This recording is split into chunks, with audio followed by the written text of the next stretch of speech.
Hola, ¿qué tal? Bienvenidos a Club y Tirambo. Bueno, hoy vengo a hacer una pequeña reflexión que me ha surgido mientras estaba leyendo un libro que, bueno, ahora no viene a cuento, ya hablaré cuando lo acabe, pero hay un momento en el que dicen una cosa que me ha llevado a pensar en algo que lo he pensado muchas veces, y es una conversación además que he tenido más de una vez, y que, bueno, y que es una opinión muy personal, ¿eh? También partimos de ahí, ¿no? Es el tema de lo que es la alta literatura o baja literatura, ¿no? O literatura intermedia. Eh, Todos cuando decimos alta literatura sabemos a qué nos referimos, ¿no? Pues los clásicos, los grandes clásicos, ¿no? Pues, a la gente le viene Homero, no sé, esta gente, Dostoyevsky, ¿no? Los grandes escritores de siempre. Y baja literatura, pues parece que está pues, relegada a lo que son, pues, una literatura más de consumo, más popular. Me viene a la idea, por ejemplo, esos los bolsilibros estos de Marcel Lafuente Estefanía, ¿no? O del oeste, o bueno, bélicas, o de terror, o esas novelitas de Aduro que llamaban, ¿no? Los pulp fiction, ¿no? Que, que vendían en los kioscos o que eran de papel barato, ¿no? También yo creo que la baja literatura o literatura más de consumo, claro, ahora hemos llegado a un momento en el que las editoriales sacan libros muy de consumo rápido, ¿no? De casi usar y tirar, ¿no? Que muchos de ellos, volvemos al tema de, son libros caros, y estás pagando 20 euros por un libro que, bueno, pues que es del famoso de turno o ¿no? Y eso puede considerarse, bueno, igual ni siquiera se puede considerar como literatura, ¿no? Pero bueno, un libro de consumo, un libro muy coyuntural, muy del momento, de lo que se pone de moda y ya está, ¿no? Eh, cuando alguna vez hemos hablado con amigos o sobre el tema este de la literatura, yo nunca hago distinciones realmente. Obviamente veo la diferencia entre Pérez Galdós y yo qué sé, pues no quiero dar nombres, pues eso, el famoso de turno que ha sacado un libro ahora, ¿no? Obviamente no es lo mismo, no tiene la misma calidad, la misma validez, eh, pero eso me he ido a extremos muy, entendedme también, ¿eh? Pero sin embargo, no pienso que una novelita del oeste, o una de las que escribía pues, Curtis Garland, por ejemplo, ¿no? De esas novelitas que eran de pues, policíacas o de terror o de ciencia ficción, que contengan menos literatura que, que estos clásicos, ¿no? Pues, no sé, sin ir más lejos, estaba hablando de Galdós, bueno, o de Robert Howard, ¿no? Con las novelas de Conan, o Edgar Rice Burroughs con las de Tarzán, o con las de John Carter. Bueno, ¿por qué se considera que uno es literatura, aunque sea evasiva o más de aventuras, más de género, se la considera como alta literatura y otra no? Yo creo que nos dejamos muchas veces llevar por lo que es el peso de los años. El peso y el paso de los años, las dos, ¿no? Somos más tendentes a valorar mejor lo clásico, lo anterior, a lo que vivimos actualmente. Eso yo lo he escuchado en todos los ámbitos, en el cine, en la música. Y es que ya no se hace música como antes, ya no se hace cine como antes. Bueno, se hace cine y se hace música como antes, mejor y peor. O sea, al final, ni todo el cine del Hollywood clásico era maravilloso, de hecho había mucho cine de consumo, mucho cine popular, de hecho no hay más que ver la producción ingente que había cada año. Y lo mismo pasa con la literatura.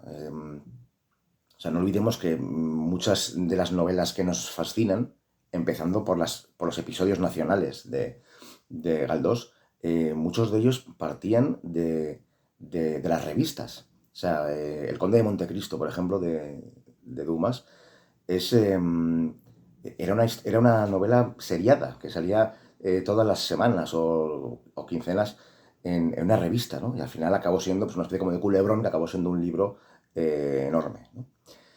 Y ahora está considerado como una obra maestra de literatura. Pero no dejemos, o sea, no olvidemos que partió de ahí, de ser unas novelas, historias seriadas, que al final acabó siendo, pues eso, acabó siendo pues, la novela que conocemos hoy todos, ¿no? Creo que también Trafalgar, la primera de Episodios Nacionales, también empezó siendo una historia que aparecía cada semana en una revista. bueno, Conan, el personaje Conan, aunque luego con el tema de los cómics parece como que también es un personaje que un poco se ha quedado igual que Tarzán, ¿no? Pero son personajes que son claramente mitológicos, ¿no? Son ya personajes tan fabulosos en todos los sentidos que al final son clásicos, pero a la vez son contemporáneos porque sigue habiendo revisiones en películas, en cómics, pero son novelas que surgieron, Sandokan no lo tengo tan claro, pero surgieron en prensa y como eh, como historias que iban continuando de una semana a otra y teniendo a la gente en vilo, que era realmente para lo que servían, ¿no? Que eran pues historias más de evasión, no pensando tanto en una literatura profunda, ¿no? Y sin embargo, ahora con el paso del tiempo, pues están consideradas como joyas, ¿no? Mm, Me voy a los escritores maravillosos rusos que tanto me gustan, ¿no? Tolstoy, Gorky, bueno, Dostoyevsky, por supuesto. Muchos de ellos también publicaban en prensa, publicaban artículos, bueno, relatos, quiero decir, y en ningún momento se les consideró literatura popular barata. Y sí que muchas novelas eran populares. Crimen y Castigo, Los hermanos Karamazov, yo qué sé, Ana Karenina, de Tolstoy. Yo lo considero que eso es literatura popular del momento. Lo que pasa es que han pasado los años y ahora ya está, ¿no? Eso creo que hace poco lo decía el director de cine Víctor Erice, que, que no es lo mismo ver una película en el momento en el que sale que años después cuando ya esa película se ha convertido en historia del cine. Claro, ya la mirada no es la misma. Yo creo que los libros lo mismo. O sea, no es lo mismo leer Ana Karenina hoy en día, ciento y pico años después, que leerte la última de Arturo Pérez Reverte, ¿no? No estoy comparando a Arturo Pérez Reverte con Tolstoy, pero seguramente las novelas de Reverte o las novelas de Vázquez Montalbán o de Eduardo Mendoza o de Millás o yo qué sé, si se leen dentro de 200 años, ciento y pico, pues seguramente se lean con otro pozo y con otra, bueno, pues con otro filtro, ¿no? Con otra predisposición.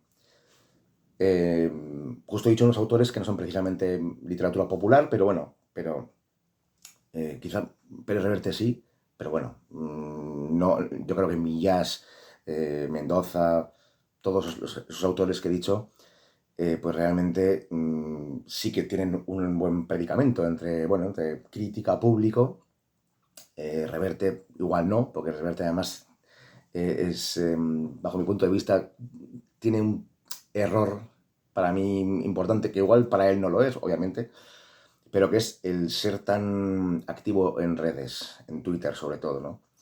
Yo creo que las redes muchas veces lo que hacen es que te canses de los autores, ¿no? Yo creo que parte del, del imaginario, del personaje, del creador, del autor, eh, es más divertido, es más sugestivo cuando apenas conocemos de él más que su obra, ¿no? Y ahora, sin embargo, las redes nos exponemos todos constantemente y nos cansamos, porque damos nuestras opiniones sin que nadie nos la pida. Casi es una... cada vez que publicamos en redes es como que estamos contestando a unas preguntas que nadie nos ha hecho. Es como que de alguna manera nos hacemos una especie de autoentrevista, ¿no? Cuando nadie nos la está haciendo, ¿no? Y yo creo que Reverte, bajo mi punto de vista, ahí peca mucho de eso, de dar su opinión, que yo estoy de acuerdo en muchas de ellas, en otras no.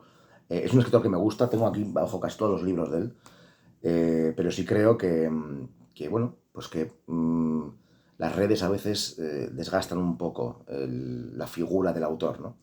Y eso hace que para un sector muy grande del público su imagen esté eh, totalmente disociada a su obra.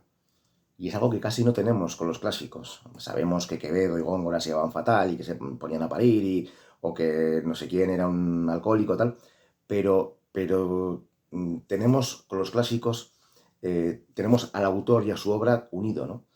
Y eso es algo que creo que no tenemos a día de hoy, porque vemos bueno, yo creo que en los 80, en los 70, 80, ya cuando gente como Terence Moix, Umbral, Cela, esta gente empezaban a ser televisivos, salían en tertulias, ya se empezó a separar un poco al autor de la obra, y por eso se convirtieron en autores tan mediáticos, ¿no?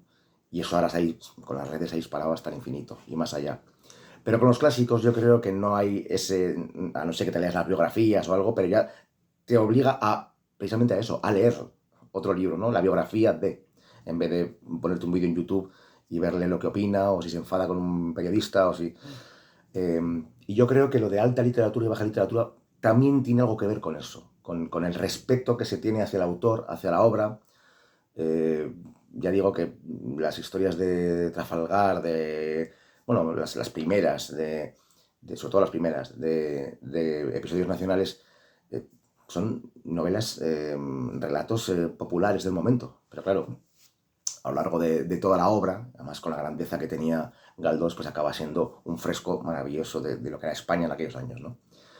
Y la verdad es que si nos paramos a pensar, yo lo he dicho muchas veces, los tebeos de Bruguera, todo lo que hacía Ibáñez, Vázquez, Peñarroya, toda esta gente, Raf, mm, lo que hacían con historietas casi infantiles, no tan infantiles como puede parecer en muchos casos, al final es lo mismo. Es una especie de episodios nacionales de sacar una España, como te la podía sacar perfectamente Rafael Azcona y Berlanga con sus películas, ¿no? O como más tarde lo pudo sacar, yo qué sé, Almodóvar, ¿no? Por poner ejemplos de gente que retrata su tiempo, ¿no? Y su gente. Pues esos tebeos de Bruguera, Mortadelo y Filemón, por ejemplo, o Pepe Gotera y Otilio, ¿no? El tema de los chapuzas, el tema de...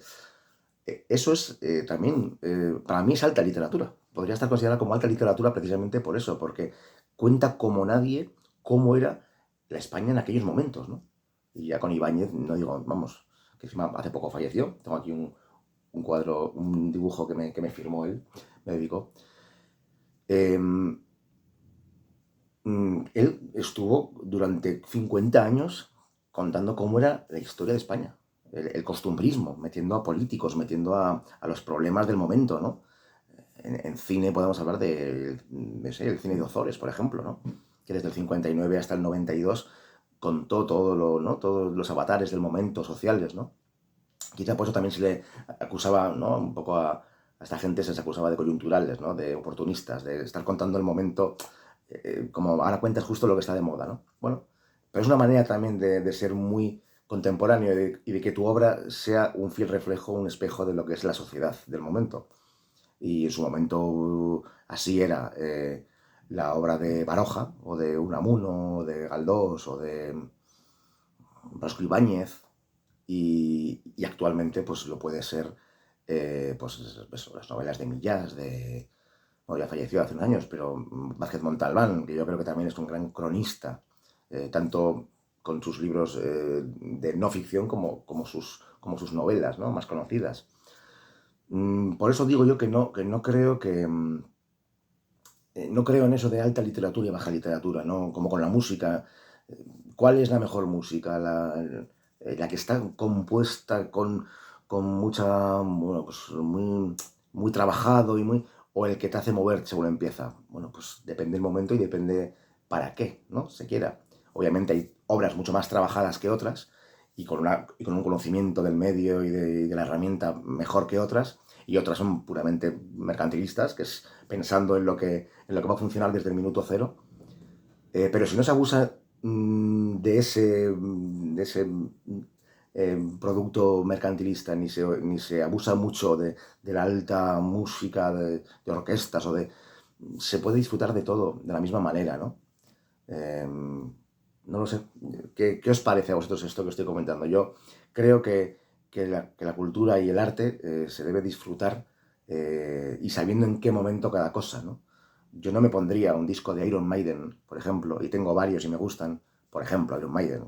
Un ejemplo como puedo poner Esplendor Geométrico, todavía peor, ¿no? Es música industrial, no me lo pondría para leer, por ejemplo. Eh, Me pondría, pues no sé, algo de música clásica, de piano, de jazz, y sin embargo, pues, si me voy a un concierto y quiero estar, o quiero de repente entrar como una especie como de trance con la música, el sonido, pues posiblemente sí disfrute más en algún momento con música más industrial, yo qué sé, ¿me entendéis lo que quiero decir? Al final, no toda la música o no todo el arte está pensado para ser consumido en el mismo momento o en todo momento, quiero decir, ¿no? Esta gente que solamente lee un tipo de libros o escucha un tipo de música, ¿no?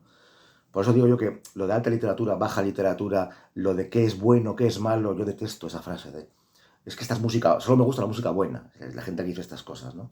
O no, no, yo es que yo esto no leo, yo bestsellers no leo. Pues, ¿por qué no? Eh, yo creo que hay uno de los grandes narradores americanos que hay, desde hace ya unas cuantas décadas, es Stephen King. Yo creo que es un gran narrador de la América, ¿no? De la historia de América. No, es mejor James Ellroy. Bueno, pues son muy buenos los dos.